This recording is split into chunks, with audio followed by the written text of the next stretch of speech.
In this video, we're going to find out why this vehicle has done this. Come hither.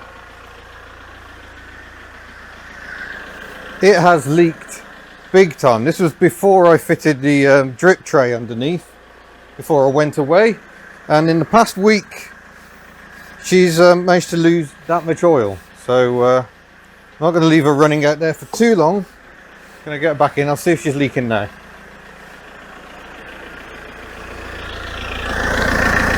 Oh yeah, that's still leaking.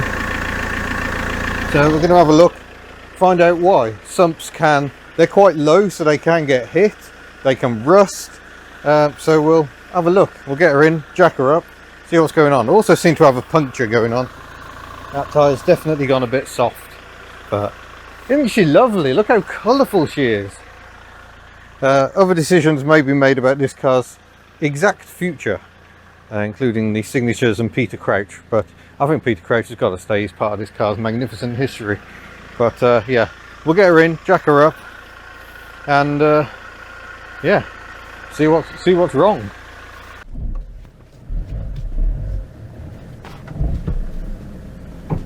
Well, that's an easy diagnosis. That looks very much like a scraped sump. So it doesn't take much. And yeah, I guess that's one of the issues with the width. They're not a particularly high vehicle. It's not a Citroen, I've noticed. So yeah, bugger. So we'll have to order a new one of those. Replacing it shouldn't be too much hassle, but there is an awful lot. We need to remove bracketry and things. Apparently around the exhaust is a particular delight. But not much more we can do on that one today. We'll be ordering a gasket. A gasket? A sump? Maybe a gasket. So the sump's about 30 quid on good old eBay. So we'll order one of those up. But that's the end of that really. Can't do much more with the Multipla today. We are a few days further down the road now. I've just checked the sump. The sump is aluminium, not steel, so that rules out really a welded repair, I think. So I'm going to go for a bodge solution. I think I even found the stuff the other day. Did I leave it out? No. Oh, there it is. JB Weld KwikWeld steel reinforced epoxy.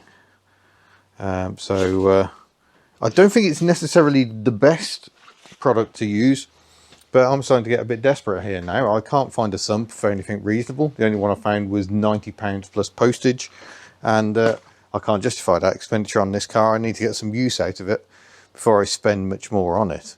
Gear linkage, I understand it can be adjusted, so it might be an adjustment thing. It is that plane, third and fourth plane, that is the issue. Both gears are a bit crunchy.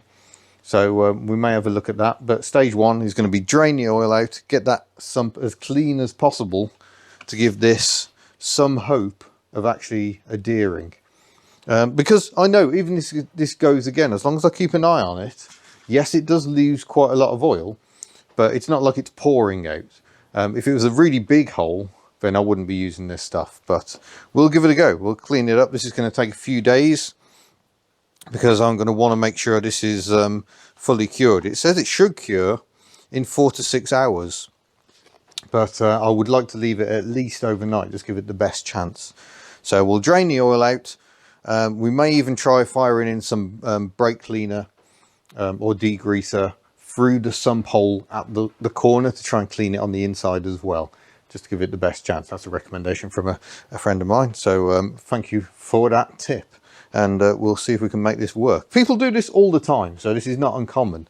I do have concerns about ride height. I wonder if the front springs, whether someone's either fitted lowered springs or they're just sagging because it's a ruddy great diesel engine, and she's running a bit lower, which is leaving that sump extra vulnerable. I've never had a car where speed humps can actually disable it before. It really is an odd looking thing, isn't it? I absolutely blooming love it. But we'll get that done, because Betty the Ford Fairmont is still leaking transmission fluid. Yesterday I had the first slip. It was early in the journey and we had to reverse, and I then put her in drive. It took a second or two for drive to actually engage. That suggests the fluid level is dropping low. So I need to sort her out. I've got brake issues as well, which I'm reluctant to dive into while this is also disabled. Also, this is kind of clogging the unit up a bit. I've got the alt sat outside, and we had a storm last night, all manner of rain and stuff, so that's now soaked inside. 2CV I've had to roll out to give us some working room because this thing is so wide. A reminder, it's as wide as the Falcon, but about 1 metre shorter. And so yeah, it's getting in the way. I need this thing working. All I've done is drive it home so far. We've not actually used it for any journeys. So yeah, go and check out the video about collection if you haven't already, if you want to see what this crazy thing is about. We are going to take the exhaust stacks off. May do that as part of this job. But that's not as urgent as sorting out the leaky sump, I don't think. So enough waffle. Let's crack on. Yeah, there you go. You can see the scrape on the sump very clearly there, and the subsequent leaked all over the exhaust, all over the cat. That's marvellous. But yeah, it seems this sump is unique to the Multipla. It doesn't seem to share a parts number with any other Fiat. Well, this is already going splendidly. I've got my Allen key, and it must be said this does not want to move. That should come this way.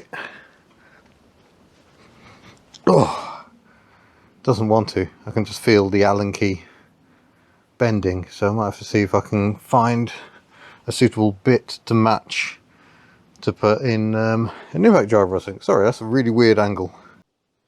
Well, you can imagine how much I enjoyed using that enormous breaker bar, but that has done the trick. We are actually getting the oil out, so that gets us a few steps closer. And yeah, that was not good.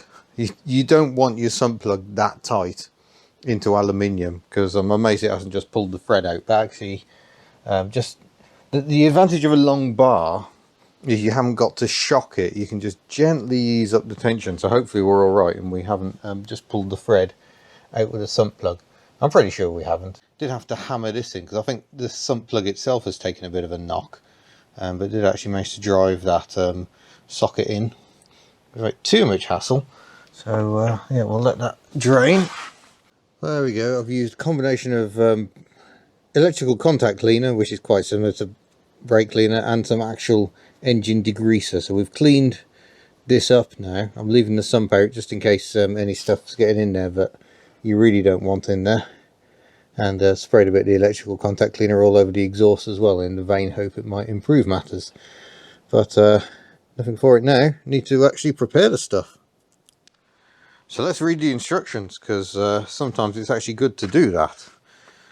So clean repair area of dirt, grease, oil, paint, rust, etc. Pretty good on there. Equal parts from each tube onto a disposable surface.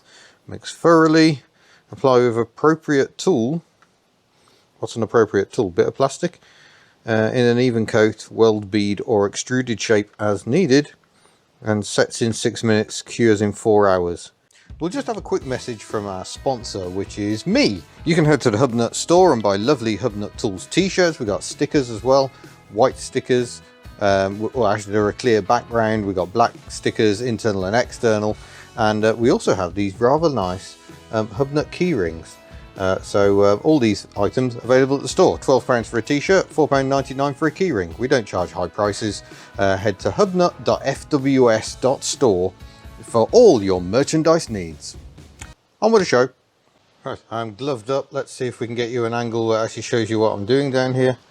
There we go. So we've got this, which is a piece of plastic from an old cassette adapter. So we've got that stuff, and then we've got the hardener. So we are apparently applying steel to alley, but mostly it's a paste, so I don't think it matters too much. I think it'll probably adhere. So shall we open these? How old were you before you realised that you do this? You screw the lid on the wrong way round, he says.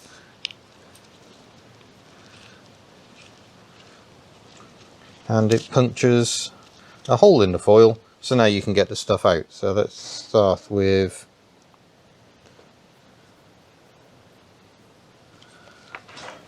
that much, shall we? We don't need a lot. It's not a very big hole.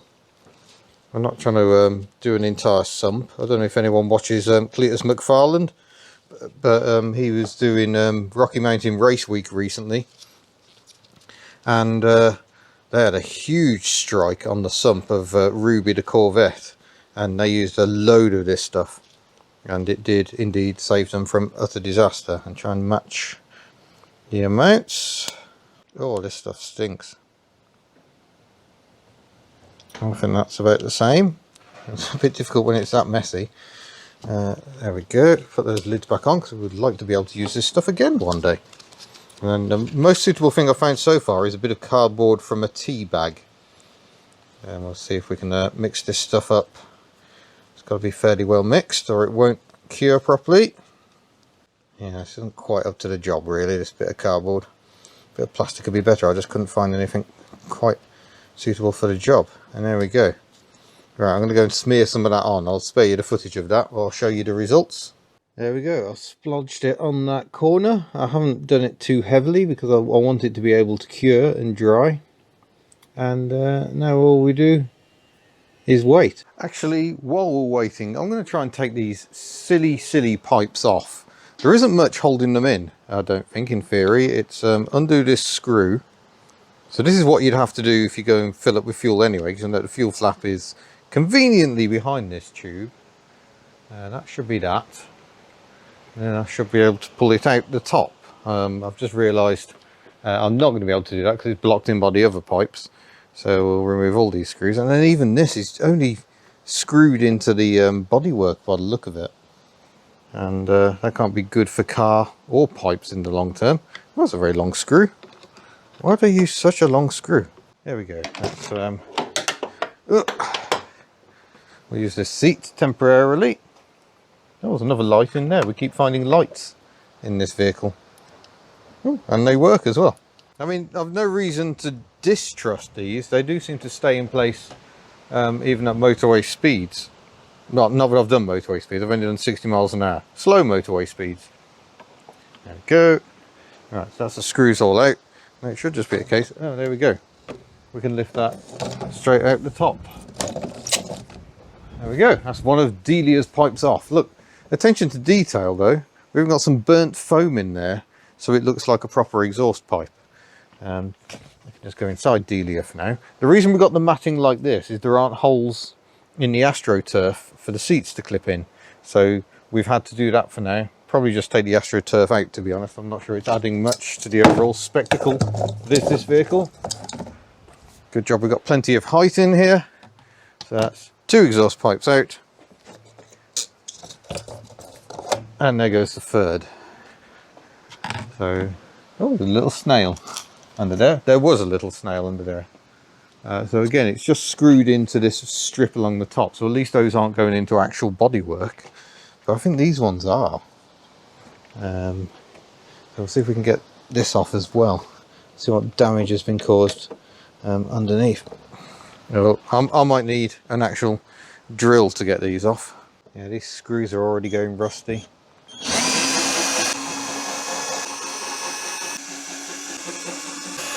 Used epoxy or something to stick it to the side, but nope. But they have just drilled into, ow, just got a piece of metal straight in my finger. Yes, they have just literally screwed those straight into the bodywork, so that's not ideal. So we'll keep that as well because that's part of the car's history. But at least now I can actually get some fuel. So there's the original colour again. Yeah, it's just a bit of a shame they did such a ham-fisted job. We shall whip the other pipes off. There we go. It's the end of an era. The pipes are off, and it's the same this side. There was even a strip of double-sided tape, but loads of screw holes that I've now got to clean up and try and rust-proof. And really, I think that means these aren't going to be going back on again. I need to try and smooth these out because you can't have sharp edges that might catch someone. So I'll do what I can with those. Try and clean it up a bit. But you know, this is, I thought it was MDF. It might not even be that. It might just be foam. So all the screws were starting to go rusty. You can see it's starting to delaminate there, whatever it is. These aren't going to last. It wasn't built to last. This was built to survive 1 day's filming back in early to mid 2020. So the fact it's lasted this long, given this car has been parked outside for most of that time since, I think it sat on a farm since January 2021 and did 400 miles. I think it's done admirably. The interior is still the source of some debate. I'm not actually sure. Yeah, it has been actually stuck down. It might actually be more trouble than it's worth to remove the headlining, certainly. I think these are just seat covers. I think these will come off, and the same on the door cards maybe. I don't know how, again, yeah, I think these have actually been stuck to the door card. It might actually be easier just to leave those in place. Those aren't going to affect the longevity of the car. The car isn't going to suffer from having a green interior. It was going to suffer from having rusty screws into rusty holes in the side of the bodywork. So as much as certain people in the household wanted to keep the crazy side pipes, I think they may be gone permanently, and I suspect we're going to have to lose the football net in the back as well, because, you know, we actually want to use this vehicle. I think the problem with novelty vehicles is once the novelty wears off, they become just worthless scrap. I want to save this car. I want it to live on, and because I think it deserves to do so. And I love the colour of the wrap. We're not going to touch that. Even the gold is actually growing on me, but I do feel happier having the side pipes removed. Anyway, we'll be back tomorrow to have a go at the sump and see if it's actually holding oil. That's going to be fun. It's another day, but I'm having microphone issues, so no microphone, and also lots of background noise. It was pouring down with rain. First item, someone sent me a serpentine belt for Betty all the way from Australia, so thank you very much for sending that, very much appreciated. That was Daniel. And I also bought some exhaust bits for Ellie. That's nuts and bolts to enable me to crack on with a job I'm doing on her. You'll see in a future video. And then I bought some service items from GSF Car Parts. They had a 60% off sale going on. So I ordered an air filter. That's what that is. That's an air filter. Look at that sales mode face. That's gone really well. We've got a fuel filter, which I still haven't actually fitted. I hate fitting fuel filters. You get diesel everywhere. So that's that item. And then we've also got somewhere in here, it's an oil filter, man filter in this case. So that is ready, and then that's that box gone. And in the other box, which seems slightly oversized for what it actually contains, let's just use Betty's key to actually gain access to the box. Keys make very good knives. And in we go. What have we got? Let's pull them out. It's a pair of windscreen wiper blades, and 22 inch, but I think that box was considerably larger. Just adding to the filing system there that Miss Hubnut loves so much. And yeah, spoiler on this driver's wiper rather, spoiler alert. And the passenger one is just a straight 22 inch. So there we go. We'll get those fitted a bit later on. For now they can just rest in place, and I can crack on with getting this car actually sorted, I hope. But it's the moment of truth. Has it actually stayed dry under here overnight? No, not entirely. There does seem to still be some oil there. So has that leaked through, or has it leaked down from somewhere else? It looks like there could be a leak further up the sump. I also decided to try and lubricate the clutch actuator arm, which is under all this lot. That's the air filter there. So I've got to take the air filter off, the lid off anyway, to change the filter. So I started by doing that. But yeah, access not brilliant, and the clutch slaves down there somewhere too. So with the filter box removed, you can see how disgusting the old air filter is. That's been in there a long time. That's absolutely revolting. So that went in the bin, and the new one came out. So trying to do all this one-handed, because obviously it's the most efficient way of doing anything. But here it comes. Come on, there we go. And look at the difference. That's what a clean one looks like. So that is put in the box, ready to be refitted a little later on. So there is the clutch actuator arm. You can just see it beneath that hose. The circular bit is the pivot point. So loop that up. Hopefully that will ease things off. While we're under here, there is the slave cylinder. It looks like it's been parked in the sea. So it might be an idea to replace that, or at least bleed it and put some fresh fluid in and see if that helps. But moving over to Took. Oh yeah, this was me trying to make my own rear wiper blade because it's a special design, so you have to buy this huge piece of plastic and everything. And I thought, well, can I get away with changing the blade? So I gave it a go, trimming down another blade to try and fit, but then trying to get it back together again proved quite difficult, but I did sort of do it. Different wipers have different sections of rubber, so they're not always entirely compatible. But that one had no blade on it at all, the one that came off the car. No one ever changes rear wiper blades. Makes me very sad. So this is inserting the bits of metal that give it strength, and then I refitted it to the rear wiper blade with considerable difficulty.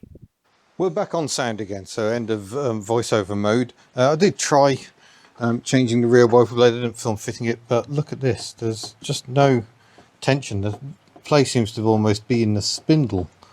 So I don't know if it's come loose. I don't think it has. I think the play... Yeah, I don't know where the play is, but there's not very much springing going on, so there's not very much wiping going on. It sort of wipes up to there, just over Peter Crouch's head. That drop of oil was doing me a concern, so I've actually whopped some JB Weld over the top of the other stuff. So we now got two things there. That was over an hour ago. So I'm now going to try and see whether this engine holds oil or not. And we shall find out. There was a lot of oil down here for some reason. I don't know if that's just because there's a natural design to catch any oil you spill. Seems a bit of a strange design. But we'll throw some oil in and we'll see if anything comes back out again. Well, I've just filled her up with oil. There was a drop down there. So there's a very, very good chance this hasn't worked at all. But nonetheless, let's fire her up anyway.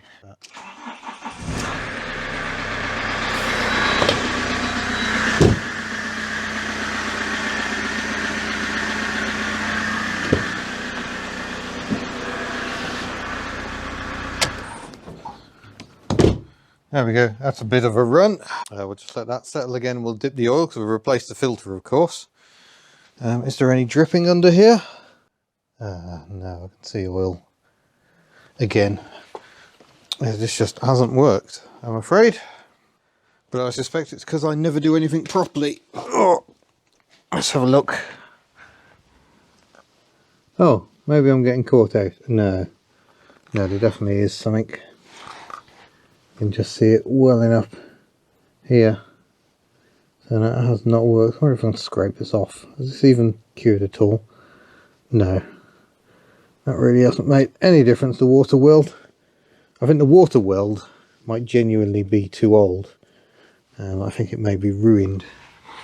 It all looks so shiny. But nonetheless, there was definitely oil coming out of there. Well, that is disappointing. I'm now draining the oil again. I'm draining it into a fresh oil can I've just cut the side out of because there's no point wasting that oil. It's still lovely and clean. So put it in that, we can pour it back in. So at least that's not wasted.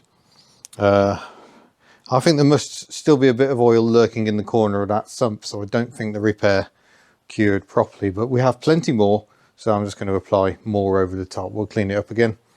Drain the sump, so hopefully the sump is empty, and we'll try again. I've applied another coat. Now we've got to wait another 4 to 6 hours, which realistically means another day. I did take the rear stupid spoiler setup off. I've got some mild damage. There's a few screw holes, a bit of glue. I did think, haha, I shall spray over the damage because the car came with a tin of gold paint, but the gold paint doesn't seem to match. So that's a shame. But nonetheless, it's something, isn't it? So that's one more thing to go in the bin. Roof spoiler, I think, is staying, just because obviously I need downforce because I'm such a dangerous driver. Yeah, it's going to be another day of not being able to complete this. So a bit frustrating. I was really hoping to take this home today. Well, I can't do anything with the engine, so I'm looking about in here as well. I found some chocolate under the driver's seat, unopened. I found an old pound coin. That from my toolbox. I've been using that. What I hope to do, oh, there's my new camera mount, was fit the middle front seat, but it uses captive nuts on the underside of the floor. There's a broken fork there as well. This one appears to be missing entirely, so that's not so ideal. And I think, you know, probably you can just use a standard bolt, but I'm not sure you can actually. I think you've got to remove the outer seats to be able to get the mounting holes. So I've taken a somewhat simpler option of just taking the seat out entirely, which does mean that when you sit in the middle seat here, which I'm about to do, I get an absolutely epic amount of leg room. So it's a shame I'm always the driver, really, because that's really comfortable. You notice I've actually got the seat slightly reclined here. We are missing one head restraint, so that's a bit of an issue. I'm going to have to order a head restraint from somewhere. But the other issue, of course, is we haven't got enough green material to cover the seats. They were never part of the plan. So we've just got it looking slightly off here in the back. But another thing I need to do is try and stop the dashboard being so sticky. But I can hear thunder, and I'm starting to wonder if it might be a better idea to just go home. But yeah, it's very practical seating. You take the head restraint off, you pull the little lever down here, and the seat folds flat. Then you can rock it forward, and then you can lift it out entirely. And I think you can put them in different places. So I've trimmed the AstroTurf so the seats fit properly, because there weren't any holes for these outer seats, because again, they weren't part of the show. I've taken the goal net out of the boot as well, again, just so we can actually use the space, so it's actually practical. And yeah, I'm probably not going to do a fat lot else today, I don't think. It's another day, it's another hoodie. This was one you definitely can buy from the Hubnut store. It is this car here, my magnificent little Invacar. Time to get a torch. There's a torch. We'll get a bit of a clean bit, he says, a blue wipe, and it's moment of truth time as we head underneath. Now it looks like there's an oil leak because of the shape of it. Let's just rub that over there. Ooh, that is definitely picking up oil from somewhere. The question is it leaking through that, or is it a leak somewhere else that's dripping down? Because there's all this all can't all be from that. So I think there might be another leak further up. We've got the oil filter up there, and there's definitely a leak from that port there. So I think I'm going to fill her up again, and we'll take her for a drive, get the oil nice and warm, see if it all falls out. Hopefully it won't all fall out. Now I'm aware this is turning into a bit of a lengthy video. I was going to end it yesterday after faffing about with the interior, but no, we're going to stick with it. So this is what I did yesterday. I drained the oil into this oil can that I'd used to fill it, and the theory is if I can tilt it enough to unscrew the lid and then pour this fresh oil back into the engine. Let's just pop the dipstick tube. Just helps air escape as we pour the oil back in.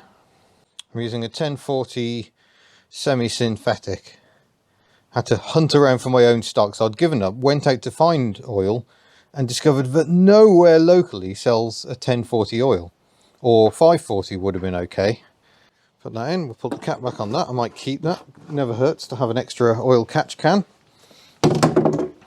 And find some blue wipe to check the level, which shouldn't be far off correct in theory. So the problem with fresh oil, it's so clean you can't see it on the dipstick. I'm aware she's on a bit of a wonky angle, so we will check the oil again when she's down. And sure enough, that is slightly not enough oil. Could just be it just hasn't quite settled. Actually, I'm just thinking I didn't check the oil level after running the engine, and of course it would have filled up the oil filter. Not a particularly big oil filter on these engines. It is quite tiny. And there we go, we are bob on the marker. So now we should be okay to fire up. I will just have a quick nose down here just to see if I can see any signs of leaking. Now the sump's full. Yeah, I fear that is an imperfect repair, but I think I'm probably asking too much of some components here that probably aren't meant to be used in this scenario. So let's start her up. As long as she's not dripping like she was before, I'll take it. I have to jump in the passenger side because it's all a bit close over there. No oil we can remove. We know there is oil in the engine. Oh. And let's just in neutral. Oil level showing us 4 bars. Okay, says the car. Now, here's a key question. Has my clutch maneuverings done anything to stop the crunch? No, that's still crunching, isn't it? Yeah, that clutch is not fully disengaging. That might be what's going on. Yeah, we'll give the pedal a good pump. There we go. Now I think it is actually disengaging. There we go. Handbrake off down to my right. Open the window. That's as far down as the window goes, by the way, because the window is enormous. Just to make sure we're not reversing into Ellie.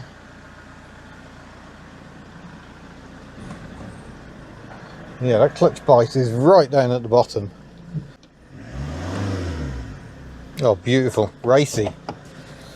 Good job I've got my spoiler to maintain my honour. So we'll just leave her running for a bit, I think, and we'll just see whether she drops any oil. In fact, oh, I had a cardboard tidy up and cleared all my cardboard out. It's quite handy to have sheets of cardboard for doing oil drip check, but we'll just roll her back from there. Oh, it's good to see her outdoors again.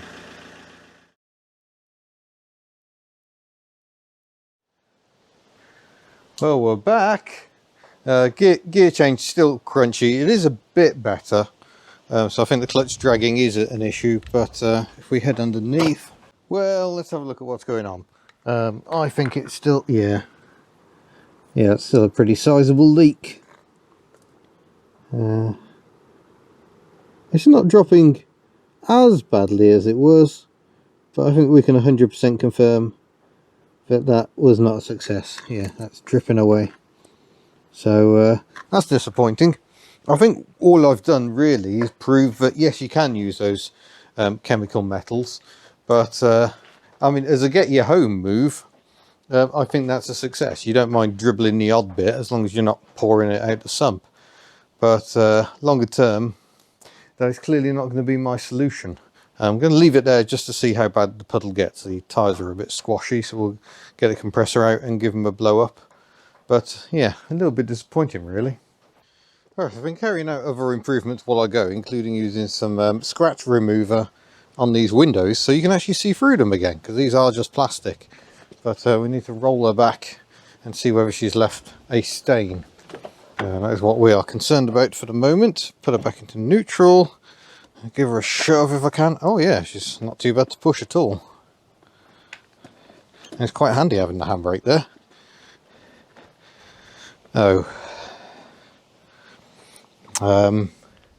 That indicates the size of our failure. It's been parked up for about 15 minutes now. Time enough for me to have a cup of tea. So looks like I am going to have to find another sump, or try and get this one off and get it repaired properly. You can weld aluminium if you're clever enough, can't you? That is disappointing, but oh well. I'm slowly turning the Multipla into a home for various Hubnut stickers that you can buy from the Hubnut store. Internals, we've got new round internals, got white and orange externals. We've changed them a bit. They're back in stock. I love tuck, just standard tuck, power less is more. We've got these Hubnut quality tinkering stickers. external black, external clear, and internal. Betty Goes Global, we've got internal and external, I think, of those.